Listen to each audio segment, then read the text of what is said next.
Dans l'activité 5 de ce chapitre, nous vous demandions la chose suivante. Pour déterminer l'écriture décimale de A qui est égale à 3 moins 7 fois 2 à la puissance 5, il faut commencer par effectuer, donc Esteban dit 3 moins 7, Juliette dit 2 puissance 5 et Ousmane dit 7 fois 2. Et on vous demande qui a raison.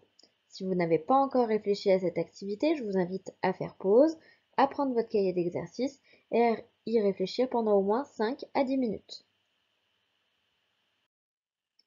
Passons à la correction de cette activité. Donc, on va faire en fonction de ce que dit chacun des trois enfants. Donc, Esteban dit 3 moins 7. Donc, on commence notre calcul par 3 moins 7.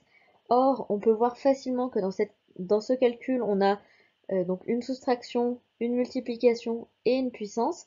Dans tous les cas, la soustraction ne sera jamais prioritaire devant la multiplication, donc on est sûr que Esteban n'a pas la bonne solution. Si je regarde ce que dit Juliette, donc Juliette elle dit on commence par effectuer 2 puissance 5. On va donc essayer 3 moins 7 fois 2 à la puissance 5, ça va être égal à 3 moins 7 fois 32. D'accord? Je rappelle que 2 à la puissance 5, c'est 2 fois 2 fois 2 fois 2 fois 2, qui est égal à 32. Ensuite, je respecte les priorités d'opération que je connais déjà depuis l'année dernière. Donc, je vais faire la multiplication en priorité. Ça me donne donc 3 moins 224, qui est égal à moins 221. Donc, c'est une solution qui fonctionne. Regardons enfin la solution de Ousmane. Donc, Ousmane, il dit on commence par effectuer 7 fois 2.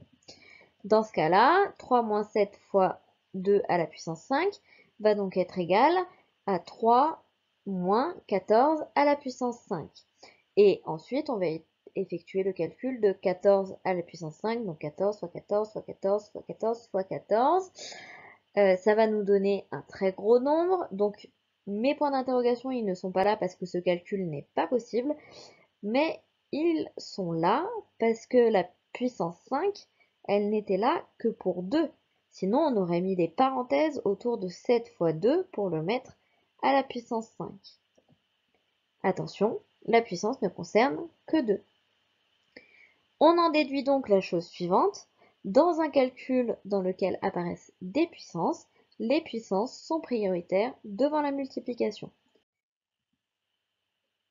Je vous laisse noter dans votre cahier de leçons la propriété suivante.